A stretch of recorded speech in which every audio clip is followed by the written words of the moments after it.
کروں کیا کروڑ جہاں حسن کھاتا ہے جس کے نمک کی قسم، وہ ملی ہے دلارا ہمارا نبی۔ حضرت زلیخا کو پہنچایا مصر میں دلہن بنا کر۔ انہوں نے خواب دیکھا تھا، پاگل ہو گئی، پاگل، اور ان کے ابا نے بہت علاج کرایا، حتیٰ کہ ان کے ہاتھ پیر باندھ کر کے کمرے میں ڈال دیا گیا، بالوں کو نوچتی تھی بہت خوبصورت۔ اس زمانے کی سب سے خوبصورت عورت کا نام زلیخا ہے۔ پھر ایک دن خواب دیکھا تو پوچھا کہ تو کون ہے؟ کہا میں مصر کا بادشاہ ہوں۔ پھر اچھی ہوگی، کہا ابا وہ مصر کا بادشاہ ہے، بڑے بڑے بادشاہ نے پیغام دیے، کسی کا قبول نہیں کیا۔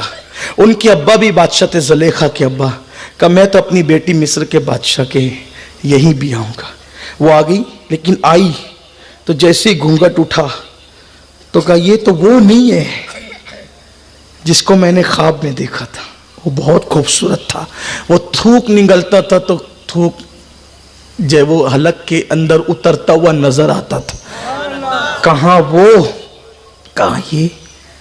اب جیسے گھونگھٹ اٹھا اس کو دیکھا یہ وہ نہیں ہے، لیکن تھا وہ مصر کا بادشاہ۔ تو قدرت نے کیا کیا پتہ ہے؟ میرے اللہ کی شان دیکھو، جیسے ہی اس بادشاہ نے ہاتھ بڑھایا، اللہ نے زلیخا کو الگ کیا اور ایک جنی کو زلیخا کی ہم شکل بنا کر اس بادشاہ کے قریب کر دیا۔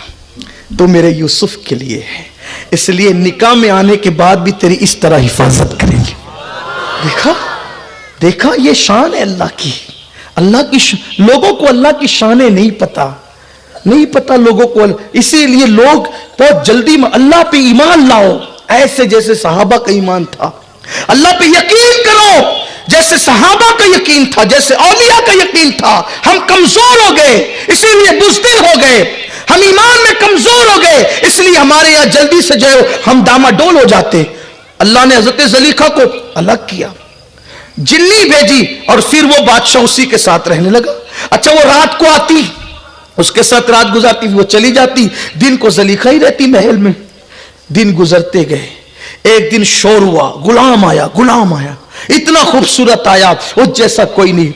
بادشاہ نے زلیخا سے کہا، پیار بہت کرتا تھا لیکن اس کو نہیں پتا تھا رات کو کوئی اور ہی ہوتا ہے، یہاں تو دوریاں ہی دوریاں ہیں۔ زلیخا بہت خوبصورت کوئی غلام آیا ہے، ہم اس کو دیکھنے، اس کو خریدنے جا رہے ہیں، چاہتے ہیں تمہیں بھی ساتھ لے چلے۔ محبت جو تھی لے گیا، جیسے ہی دیکھا زلیخا نے بے ہوش ہو گئی۔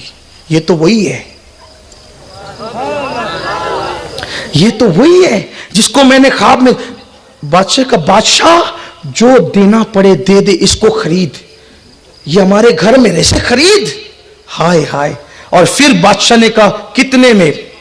تو وہ جو لایا تھا حضرت یوسف کو، اس نے قیمت لگائی، یہ سب تولہ۔ حضرت یوسف علیہ السلام کا وزن زیادہ تھا، حتیٰ کہ بادشاہ کا پورا خزانہ خالی ہو گیا، سب تول دیا۔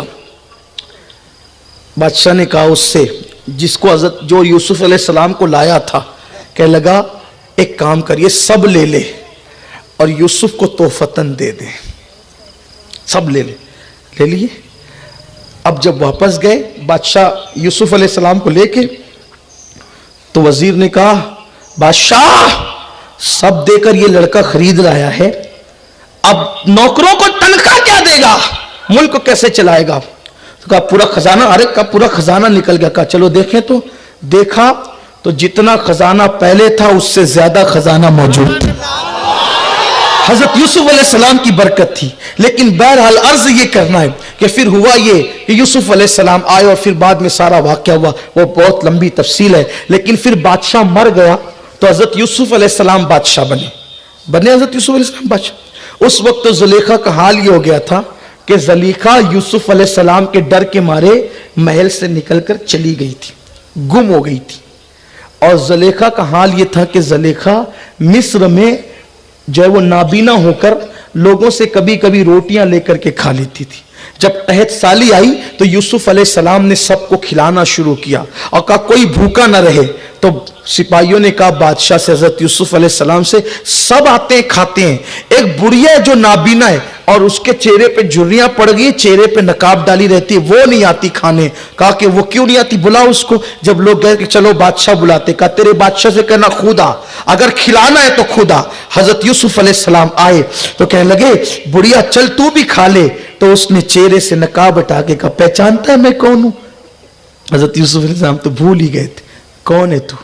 میں ہی زلیخا ہوں, تیری محبت میں یہ حال کر رکھا ہے,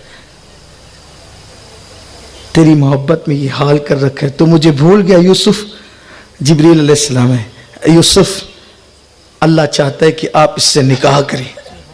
عمر میں بہت بڑا فرق تھا, بہت بڑا فرق تھا.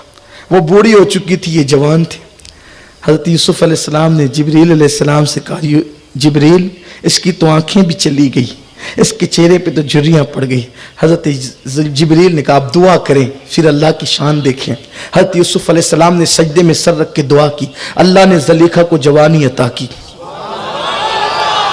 اور حضرت زلیخا پھر یوسف علیہ السلام کے نکاح میں آئی. دیکھا آپ نے کتنا لمبا پروسیجر آپ بظاہر دیکھ رہے ہیں. یوسف علیہ السلام خواب دیکھتے ہیں, بھائی ان سے حسد کرتے ہیں, مار پیٹ کے کنویں میں ڈالتے ہیں, نکال کے بیچے جاتے ہیں, پھر مصر لا کے بیچے جاتے ہیں, پھر محل میں پہنچائے جاتے ہیں, پھر 10 سال تک جیل میں رکھے جاتے ہیں, پھر بادشاہ بنائے جاتے ہیں, پھر زلیخا ان کے نکاح میں آتی ہے. میں پوچھتا ہوں کیا نبی کو بھی مار کر کوئی جیل میں, نبی کو بھی مار کر کوئی جو وہ کنویں میں ڈالتا ہے؟ نبی کو بھی کوئی بیچ سکتا ہے؟ نبی کو بھی کوئی بیچ سکتا ہے؟ نبی کا بھی کوئی نیلام کر سکتا ہے؟ لیکن قربان اللہ کی شان, اللہ کی شان ہے. جب یوسف اور زلیخا کو ملانا چاہتا ہے تو بھائیوں کو دشمن بنا دیا جاتا ہے. بھائی کنویں میں ڈالتے ہیں, کنویں میں ڈالنا بہانہ بنا, بیچنا بہانہ بنا, مصر آنے کا بہانہ بنا. اور اللہ نے یوسف اور زلیخا کو ملا کر اپنے کو بتا دیا, ہم سب کو بتا دیا دیکھو ہم اس شان سے ملانے والوں کو ملاتے ہیں جو ایک دوسرے کی تقدیر میں ہوتے ہیں, اس شان سے ایک دوسرے کو ملاتے ہیں. تو میرے بھائیوں میری بہنوں جلدی مت کرو. اگر قدرت چاہے تو شام میں رہنے والے یوسف کو اور یمن سے دور رہنے والی زلیخا کو مصر میں ملا دیتے ہیں. قدرت چاہے حضرت سلیمان اور بلقیس کو ملا دیتے ہیں. قدرت چاہے کہاں تبوک کی رہنے والی حضرت صفیہ تبوک میں, مصطفیٰ جان رحمت مدینے میں, مصطفیٰ جان رحمت تبوک جاتے ہیں اور تبوک جانے کے بعد جناب صفیہ حضرت مصطفیٰ کریم کو ملتی ہے اور حضور علیہ السلام کے نکاح میں آتی ہے. کہاں پر رہنے والی؟ ایران میں, ایران میں رہنے والی شہر بانو اور مدینہ منورہ میں رہنے والے امام حسین. شہر بانو کے باپ دادا ایرانی, پارسی, آتش پرست, اور امام حسین کے نانا سید الانبیاء. اللہ اکبر, کیا کسی آتش پرست کی بیٹی نواز رسول کی بیوی بن سکتی ہے؟ اس کا کوئی تصور کر سکتا ہے؟ لیکن یہ اللہ کی شان ہے. مسلمان جاتے ہیں, جنگ کرتے ہیں, شہر بانو کنیز بن کر مسجد نبوی میں آتی ہے اور اس کے بعد ایمان لاتی ہے اور نبی کی بہو بن جاتی ہے. امام حسین کے نکاح میں آتی ہے. قدرت کو ملانے کے انداز آتے ہیں. اس لیے وقت سے پہلے کوشش مت کرو, ماں باپ کی مرضی پر نکاح کرو, والدین کی مرضی پر نکاح کرو, اس میں برکت ہوگی, رحمت ہوگی. اور جو بھاگ کر کریں گے ناکام ہو گئے. لوگ پاگل ہو جاتے ہیں, ناکام ہو جاتے ہیں, ٹینشن میں رہتے ہیں, نہ پڑھنے کے قابل, نہ لکھنے کے قابل, نہ کاروبار کے قابل, کسی قابل نہیں رہ جاتے. رسوائی رسوائی رسوائی. میں اکثر اپنے بھائیوں سے کہتا ہوں میرے بھائیوں وہ عشق کیوں کیا, وہ عشق کیوں کیا؟ اگر لوگوں میں چرچا اور شور ہو جائے تو بدنام ہو جاؤ, اور اگر چھپا لیا تو زہر کھا کے مرو, پھانسی لے کے مرو, اور اللہ اکبر ٹرین کے پٹری میں جا کر مرو, کنویں میں چلا. یہ دن کیوں آئے؟ ارے نادان, تو نے کسی ایسے اہرے گہرے سے عشق کیا کہ اگر لوگوں کو پتا چل جائے تو گلی میں سر اٹھا کے چلنے کے قابل نہ رہے, اور اگر تو چھپا لے تو پھر تجھے مرنا ہی پڑے, خودکشی کرنا پڑے. ایسے سے عشق کیوں کیا؟ اس سے عشق کر. اگر چھپا لے تو چھپانے والا اویس بنتا ہے, اور اگر بتا دے تو بتانے والا بلال بنتا ہے.